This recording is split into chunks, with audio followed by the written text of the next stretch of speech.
جب زندگیوں میں ڈسپلن نہیں ہوتا، نظم و ضبط نہیں ہوتا زندگیوں میں، آپ کی اپنی زندگی میں جب نظم و ضبط نہیں ہے، پھر اور آپس میں آپ میں تربیتی کام نہیں ہو رہا، ون ٹو ون آپس میں، بہنوں کا آپس میں، بھائیوں کا آپس میں کوئی تربیتی کام نہیں ہو رہا، کوئی آپ کو اچھا برا نہیں بتا رہا، تو پھر کس کی ضرورت پڑتی ہے؟ کلیسیا کی ضرورت پڑتی ہے، جو کہ ہم آگے دیکھیں گے بھی کہ کس طرح سے یہ کام ہوتا ہے۔ پر سب چیزیں شروع ہوتی ہیں آپ کی اپنی زندگی سے، آپ کی اپنی زندگی میں نظم و ضبط سے۔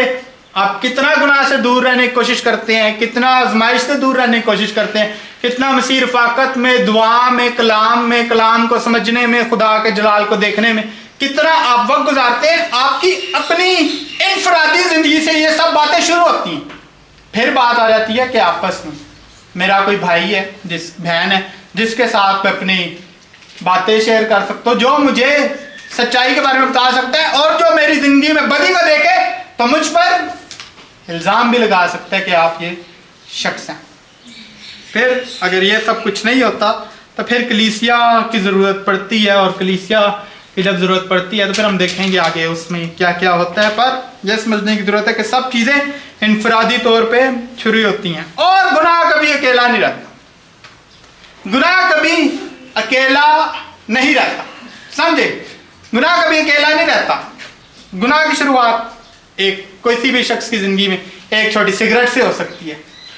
ایک سگریٹ لیتا ہے، وہ پیتا ہے، پھر بولتے ہیں یہ کم پڑ گیا ہے، اس کے اندر کچھ ڈالیں، پھر اس کے اندر وہ کچھ ڈالتے ہیں، اس کے علاوہ وہ کوئی اور نشہ کرتے ہیں، اور نشے میں آگے بڑھتے جاتے ہیں۔ گناہ کبھی اکیلا نہیں رہتا، نہ آپ کی زندگی میں نہ میری زندگی میں۔ کوئی بھی ہم میں ایسا راست باز نہیں ہے، میرے سمیت، کہ جو کہہ سکے کہ میرا گناہ ایک ہی جگہ پہ رہے۔ میرا دوست ہے، وہ بتاتا ہے کہ اس کا بھائی تھا، وہ فحش فلمیں دیکھتا تھا، کافی ٹائم سے دیکھتا رہا، کس قسم کی دیکھتا تھا۔ آخر میں اس کو یہی شک تھا کہ وہ مرد بھی ہے کہ نہیں ہے، وہ اپنے آپ کو عورت سمجھنے لگ گیا۔ گناہ ایک جگہ پہ نہیں رہتا۔ شادی کی مثال لے لیں، شادی کی مثال میں ایک جگہ پہ نوک جھوک سے شروع ہوتا ہے۔ شروع میں نوک جھوک سے شروع ہوا، ایک چھوٹی سی لڑائی سے شروع ہوا، وہ بڑھتی گئی، پھر دونوں کی عادت بن گئی کہ ایک دوسرے کو باتیں سنانا، اور آخر میں مار کٹائی بھی شروع ہو گئی۔ بات کہاں سے شروع ہوئی؟ ایک نوک جھوک سے۔ تو گناہ جو ہے ایک جگہ پہ نہیں رہتا۔ سمجھنے کی ضرورت ہے ہماری سب کی زندگی، میرے سمیت کسی کی بھی زندگی میں کوئی اتنا کامل راست باز نہیں ہے جو گناہ نہ کرتا۔ ہمارا گناہ ایک جگہ پہ نہیں رہتا، وہ گناہ بڑھتا ہے، اور پھر جب وہ بڑھتا ہے وہ مختلف طور پہ نظر آتا ہے۔ ایسی تو نہیں بائبل کہتی کہ آپ کا گناہ آپ کو ڈھونڈ لے گا۔ گناہ ہمارا ہمیں ڈھونڈ لیتا ہے اور ہمارا پیچھا کرتا ہے، اور وہی بات ہے جو پال واشر نے مثال دی کہ گناہ کو ہم شروع میں ٹچ کرتے ہیں، پھر ہم اس میں رہتے ہیں، اور پھر آخر میں گناہ ہمیں پکڑ لیتا ہے، اور وہ پھر جب پکڑتا ہے تو پھر وہ چھوڑتا نہیں ہے، سالوں لگ جاتے ہیں زندگی میں۔